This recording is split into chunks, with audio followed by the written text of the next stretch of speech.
हमारा नाम शिवम चौधरी है। हम मुंगेर जिले के रहने वाले हैं। पिछले 1.5 साल से प्रशांत किशोर तो 2 अक्टूबर 2022 से चल रहे हैं। हम उनके साथ पिछले 1.5 साल से पैदल चल रहे हैं। पैदल चल के बोलिएगा प्रशांत किशोर कहाँ के रहने वाले हैं, क्यों पैदल चल रहे हैं? तो प्रशांत किशोर बिहार के रोहतास जिले के रहने वाले हैं। पिछले 2 अक्टूबर 2022 से ये पैदल चल रहे हैं।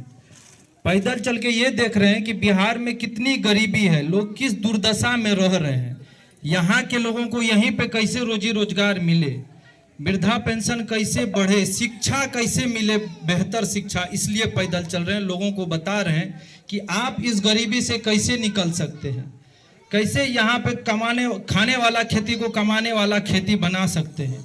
इसीलिए पैदल चल रहे हैं। तो इस पैदल चलने का अभियान का नाम रखा गया है जन सुराज।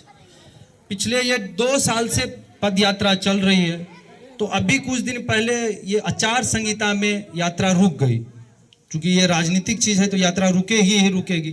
तो यात्रा जब रुकी तो प्रशांत जी ने कहा कि ये तो यात्रा भी रुक गई है, 3 महीना 4 महीना बहुत लंबा अंतराल अब हो गया है। आप लोग जाइए अपने अपने ज़िले में और लोगों से जाके रूबरू होइए और बताइए कि जन सुराज क्या है, ताकि हम जब आएँ तो वो लोगों को सुविधा हो कि प्रशांत किशोर कौन है, कहाँ के रहने वाले हैं। हम लोग हमसे आके मिले और हमको समस्या बताए वो, इसीलिए पैदल चल रहे हैं। तो जन सुराज अभियान का नाम रखा गया है। जन सुराज का मतलब होता है जनता का सुंदर राज। अभी जनता का राज है कि नेता का राज है? नेता का राज है ना। तो जनता का राज आना ना चाहिए। अब ये कब आएगा, कैसे आएगा?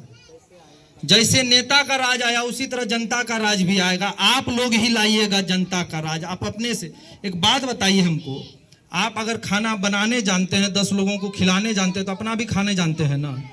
आप अगर किसी भिखारी को नीचे से उठा के ऊपर में रख सकते हैं तो आप भी उठ सकते हैं। बाबा साहब भीमराव अंबेडकर आपको ये अधिकार दिया है कि आप जिसको वोट दीजिएगा वही राजा बन जाएगा। और अपना खुद देख लीजिए कि आप किसी को वोट दे रहे हैं, वो भिखारी राजा बन जा रहा है और खुद भिखारी बन के बैठे हुए हैं। अब बोलिएगा कैसे भिखारी हम बने हुए हैं, क्यों ऐसे बोल रहे हैं? तो इस तरह भिखारी बने हुए हैं कि आप मुखिया को जिता दिए, वो आया पैर पे गिरा, आप जिता दिए उसको कि चलिए भाई चलो इस बार तुमको मौका दे देते हैं। लेकिन वही मुखिया के पास फिर आप जाके बोलिएगा कि भैया हमारा वृद्धा पेंशन बनवा दो, तो वही मुखिया आपसे कहेगा कि 1000 रुपया दो पहले तब बनेगा। आप कहिएगा कि इंदिरा आवास हमको दे दो, हमको इंदिरा आवास नहीं। अभी कोई भैया अभी यहाँ पे बोल रहे थे कि हमारा, वो भैया बोल रहे थे कि हमारा घर नहीं है, हम घूस भी दे दिए, 3 बार घूस भी दे दिया, हमारा इंदिरा आवास नहीं मिला है। भैया मिलेगा कैसे? इसलिए नहीं मिलेगा कि वो काम करना चाहता ही नहीं है, वो आया है सिर्फ लूटने। वो काम आपका नहीं करेगा। आप 1 बार घूस दे दीजिए कि 2 बार घूस दे दीजिए। हम क्यों मांगने जाए भाई कि हमको इंदिरा आवास दे दीजिए, हमको वृद्धा पेंशन दे दीजिए, हमको राशन कार्ड बनवा दीजिए? क्यों करने जाएगा? हम ना राजा हैं, हम ना तुमको बना रहे हैं। जो हम कहेंगे वो ना होगा। अभी वो नहीं हो रहा है, अभी ये हो रहा है कि जो नेता कह रहा है वो आप कर रहे हैं। तो इससे छुटकारा पाना चाहते हैं कि नहीं चाहते हैं? तो इस तरह छुटकारा होगा कि आप उससे लड़ नहीं सकते हैं, ना बंदूक से, ना बाहुबल से, ना पैसा से। लड़ सकते हैं? बताइए कोई अगर लड़ सकते हैं तो। नहीं ना लड़ सकते हैं कोई। उससे इसी तरह लड़ सकते हैं जब चुनाव का समय आए, तो चुनाव के समय में ही वोट डाल के उससे लड़ सकते हैं। जब लोहा गर्म रहेगा तभी ना चोट मारिएगा, है कि नहीं? अब लोहा ठंडा आ गया, अभी 5 साल के बाद है ना 2025 में चुनाव होगा। अब खुद बोलते रहिए, उससे क्या मतलब है? उसको वो विधायक पद थोड़े ना छोड़ देगा। 5 साल तो रहेगा ही विधायक पर, 5 साल मुखिया रहेगा ही रहेगा। जब वोट आएगा, चुनाव का जब समय आएगा, तो सही बदला लेने का समय तभी ही है। और इस बार 2000 आप बोलिएगा क्यों घूम रहे हैं, क्यों ये कर रहे हैं? तो 2 अक्टूबर 2024 को ये जन सुराज पार्टी का स्वरूप लेगी ही लेगी।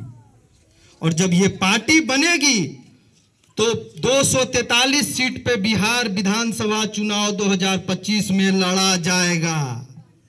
और जब ये लड़ा जाएगा चुनाव, तो बोलिएगा भैया कैसे आएगा सरकार, जनता का राज कैसे आएगा? तो आप लोगों के मदद से जब जनता का राज आएगा, जन सुराज, तो कुछ हो चाहे ना हो, 3 काम आपके लिए जरूर होगा जो सुनिश्चित कर दिया गया है कि जैसे ही जन सुराज आएगा, उसका यही संकल्प लेके प्रशांत किशोर चल रहे हैं कि जैसे जन सुराज, जनता का राज आया तो यही काम 3 काम होगा। पहला काम ये होगा जितने भी बिहार से बाहर लोग गए हैं, हमारा बात ध्यान से सुनिएगा, जितने भी लोग बिहार से बाहर गए हैं, मजबूरी में मजदूरी करने के लिए पलायन हुए हैं, वो सबको बुला के यहीं पे 10 से 15 हजार का रोजगार स्थानीय तौर पे दिया जाएगा, तब ना होगा।